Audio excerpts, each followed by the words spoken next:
Why were you alone in the car? I was told to wait quietly. So, Grandma got out of the car, huh? How long were you in there? I dunno. About one cartoon's worth. It seems my mother-in-law, on a sweltering day, left my daughter in the car and went into a motel with her lover. It took me about 15 minutes to rescue my daughter, so she must have been trapped in the car for about 45 minutes, right? I can't forgive my mother-in-law for putting my daughter in such danger. Why are you here? My daughter and I confronted my mother-in-law and her lover in front of the motel. Ah. My car. Why would you do this? Upon seeing the state of her car, my mother-in-law rushed towards it, frantic. Now, the real punishment begins. I am a 29-year-old office worker. My husband, Jake, is 2 years younger, and we had a shotgun wedding 3 years ago. Since it was a shotgun wedding, I was worried about the impression I'd make on both our parents and my in-laws. However, my worries were unfounded as both sets of parents were happy about our marriage and the grandchild. It seems that having a child before marriage isn't frowned upon as much anymore. After my maternity leave ended and I returned to work, my mother-in-law, Mandy, started taking care of my daughter, Lily. I was anxious about how child-rearing would go, but thanks to Mandy, it was resolved. Mandy's house is within walking distance, and she is a stay-at-home mom, so her schedule is flexible.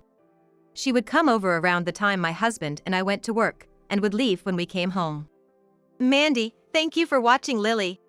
It's okay. I enjoy being with her, and I do it because I like it. Thank you so much. It really helps. I always tell you, don't worry about it. Oh, but I can't come tomorrow. Sorry. It's okay. I've known about it, and one day we'll manage. I truly am saved by Mandy and sometimes feel guilty for relying on her too much. Now Lily goes to preschool, and when we are late from work, Mandy picks her up and waits with her at our place. Mandy drives Lily to preschool and sometimes takes her places on the way back. So, Lily spends a lot of time with Mandy and is quite attached to her. Do you like Grandma? Yeah, I like her. Though I rely on her, sometimes I feel a bit sad thinking Lily might like Mandy more than me. In preschool, it's common for a parent to pick up the kids, and some children aren't happy when their grandparent comes instead. But Mandy, only 51 and still beautiful, doesn't look like she could be a grandmother. The first time I went with Mandy to pick up Lily, the teacher mistook her for my sister. I'd like to boast about my beautiful mother-in-law, but as a woman, I felt a bit envious. I hear many people have mother-in-law issues, but Mandy and I have no problems at all. I consider myself blessed with family relations.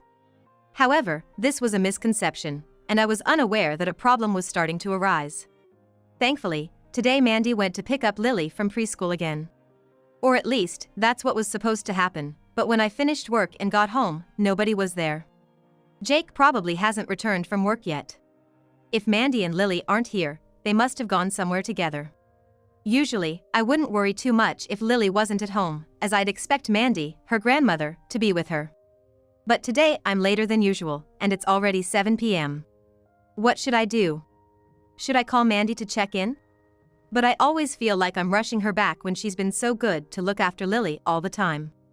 Would that be rude? As I was agonizing over whether or not I should call Mandy, Jake came home. I decided to consult with Jake about calling Mandy. It's already 7 o'clock, don't you think we should call? I asked. Yeah, but Mom should be with her. Indeed, it's a tough call. How about we wait another hour, he suggested. Both of us felt hesitant to call Mandy right away, so we decided to wait a little longer. Then, 30 minutes later, Mandy and Lily came home. We're home. Look! I got another toy, Lily exclaimed. Oh, welcome back. We were worried about you, I said, relieved to see Lily's smile. Mom, if you're going to be late, at least give us a heads up, Jake said. I'm sorry, we got stuck in traffic. I thought we'd be home shortly, so I didn't call, but it got so late. I'll be more careful next time, Mandy apologized. Mandy promised to be more cautious in the future. This should prevent the kind of worry we experienced today. Yet, after that, it gradually became more common for Mandy to return late when she took Lily out. I'm home. Today, we had crepes, Lily said. Welcome back. Did you thank Grandma properly? I asked. Lily seems to enjoy her outings with Mandy, but recently it's becoming a source of anxiety for me. Mom, I've told you to let us know when you'll be late. Jake said. What's the big deal if we're a little late? I want to spend time with Lily too, Mandy retorted. Mandy, I truly appreciate you looking after Lily. But could you please answer the phone when we call? I tried calling several times today. I mentioned. Well, sometimes I don't notice the phone, or I might be driving and can't answer, Mandy explained. That's true. I'm sorry, I said, wondering if I had spoken out of turn. Mandy seemed a bit upset. Not wanting to spoil our relationship, I reflexively apologized. It seems Mandy doesn't intend to worsen our relationship either, and she said she'd pay more attention before leaving. Curious about where Mandy often takes Lily until late, I asked Lily about it. Lily, where do you usually go with Grandma? I inquired. The mountains? The castle? I'm not getting much from the conversation. Information from a 3-year-old can be vague. Maybe they're going for drives in the mountains or visiting amusement or heritage sites. Do you enjoy your outings with Grandma? I like it because she buys me lots of things, Lily said. Is Lily's affection tied not to Mandy's company but to the things she gets? The more I ask, the more mysteries arise. Don't you have fun going to the mountains or playing in the castles? I prefer watching cartoons. Even though Grandma drives you around, let's try to cut down on the cartoons, okay? She's not driving. I watch while waiting for Grandma. Wait, Grandma leaves you in the car? For how long? I don't know. About 4 times through the cartoon's theme song. Lily seems to be saying it's about 4 episodes of a cartoon, which would mean about 2 hours. Lily has her own tablet for watching cartoons and learning. Something unthinkable when we were kids, but these days even 1.5-year-olds can use toy-type tablets, and Lily has been using one since she was 2. Piecing together the snippets I've heard from Lily, a dreadful thought has come to me. It appears that Mandy is leaving Lily in the car while she goes somewhere, and Lily is passing the time by watching cartoons on her tablet. While I can't believe Mandy would do something so irresponsible, I feel we need to talk to Jake about it. According to Lily, Mandy leaves her in the car and goes somewhere, I told Jake. I can't believe it. Would Mom do something like that? But if it's true that she's leaving Lily in the car, that's concerning. Right now, it's just a bit humid because of the rainy season, but it could be dangerous as it gets hotter in the summer. You're right to worry. Let's look into this. The next day, we confronted Mandy, the mother-in-law who had returned home late with our daughter, Lily. Mom, did you take Lily out somewhere again today? I've called multiple times, why don't you ever answer? Have I not said to contact us if you're gonna be late? That topic again? I told you there are times I can't answer the phone, right? Also, I asked Lily and she said that you always leave her in the car. Is that true? What? Lily has, no, that's not true. Mandy was clearly flustered. We exchanged glances, silently confirming each other's conclusions. We can't leave Lily with you anymore. Wait a minute. Why are you suddenly deciding this? We really appreciate you taking care of Lily up to now. But we just can't leave her with you if she's being left in the car. Please! Let me be with Lily. I won't leave her in the car again. I'll make sure to come home early. Mandy clung to Jake, crying. Watching her, I felt a twinge of guilt, knowing the care she had given Lily up till now, and thought maybe it was too extreme to suddenly not entrust Lily to her. Looking at Jake, I could see he seemed to share my sentiment. All right. You won't leave Lily in the car. You'll come home early. Promise me that.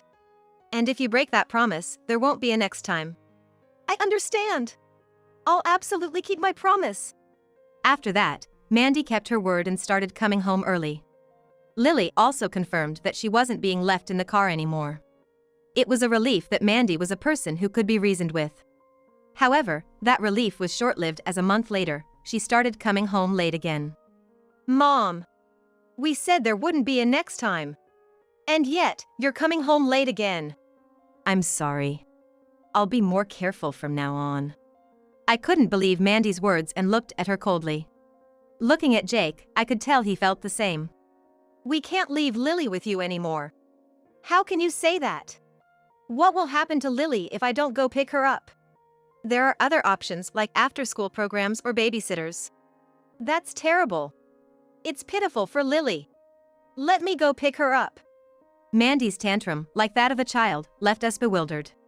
Still, we had already given her a chance, and Jake firmly stated, We said there would be no next time, right? The discussion is over. Some may think us cold-hearted. But if they knew Mandy had left Lily in the car, they might think we were too slow to act. I'm on the side that thinks we were too slow. Perhaps even today, Lily was left in the car. I regretted that I had been too considerate because it was Mandy who had cared for Lily until now, and had not said what needed to be said. After that, Mandy tried to visit Lily at our home several times, but each time Jake turned her away. It felt a bit cruel, but it seemed necessary to be tough about it. Since we no longer entrusted Lily to Mandy, we asked the kindergarten for extended care, and whoever of us, if Jake or I, got home early would go pick her up. The earliest we could get her was around 6 p.m.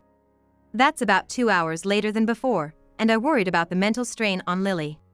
Mama. Sorry I'm late. It's not late at all. I'm playing with friends, so it's okay even if it's later. That's not how it works, sweetie. Lily seemed surprisingly okay. Maybe I was worrying unnecessarily. After about 2 weeks, we got used to the new routine of picking up Lily. I was hoping that our life would stabilize like this, but then a small problem arose. I'm going on a business trip from next Friday, so I'm counting on you to take care of Lily on the weekend. What? I've got to work this coming Saturday. Really? What should we do about Lily? If we act now, we should still be able to sign up for the one-day Saturday daycare. It only lasts until noon, so I'll just have to wrap up my work by then. Looks like we can manage this time.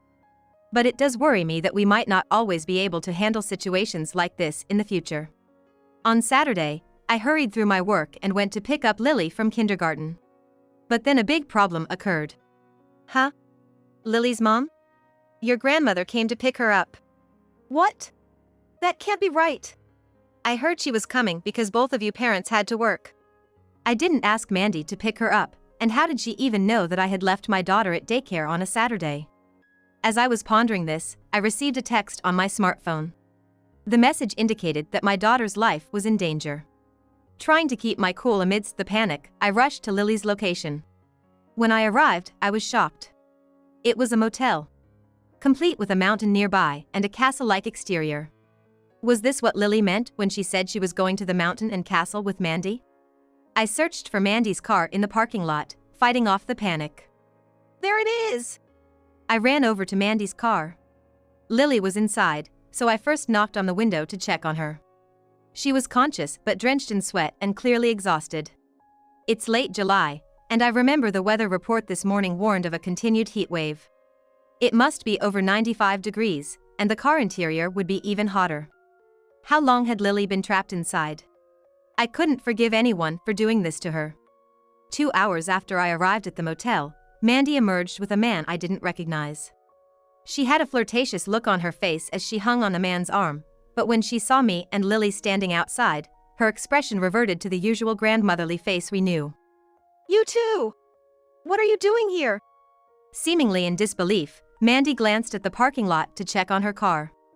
Seeing her car with shattered windows, she became hysterical. Oh no! My car! Why would you do this? There was no need to break the window. Mandy seemed oblivious to the gravity of her actions. To avoid further scenes, I made sure Mandy understood Lily was safe, then asked the motel staff to take Lily to their staff room. After ensuring Lily was safely inside, I let Mandy have it with all the anger I could muster. I had to break the window to rescue Lily as quickly as possible. When I found Lily in the car, barely responsive, I knew there wasn't a moment to lose. I threw a softball-sized rock at the driver's side window, the farthest from where my daughter was seated, and shattered it. Even though it was necessary, breaking the car window is something you don't expect to do every day, and my heart was pounding. Of course, the motel staff came running to see what the matter was. Initially, they were wary of me as a potential intruder, but after seeing my daughter's condition, they listened to my explanation. Once they understood the situation, they took us to a cool staff room and provided Lily with a cold compress and juice. Lily, are you okay? Yeah, I'm fine. Can I have more juice? She perked up quickly after cooling down. I nearly burst into tears of relief. I'm so grateful to the kind motel staff. Now that Lily had recovered, I asked her what happened. Why were you alone in the car? Lily looked down silently when I asked why she was alone in the car. It seemed like Mandy might have told her to keep quiet. Lily often got treats and toys, probably as hush money. You got some juice from the motel staff, didn't you? They said they want to hear your story. Grandma told me to wait quietly. Lily answered in a small, anxious voice without looking up. Don't worry, everything's going to be okay. I'll make sure you won't get scolded for this. How long were you in the car?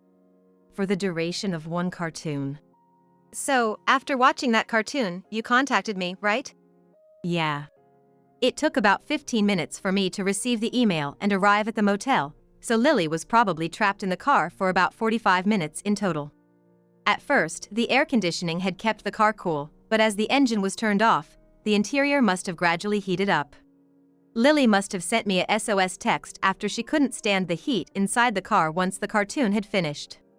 It was an extremely hot day, and the car could have turned into an oven in minutes, but fortunately, the car was parked in the shade at the motel, which seems to have kept the air somewhat cooler.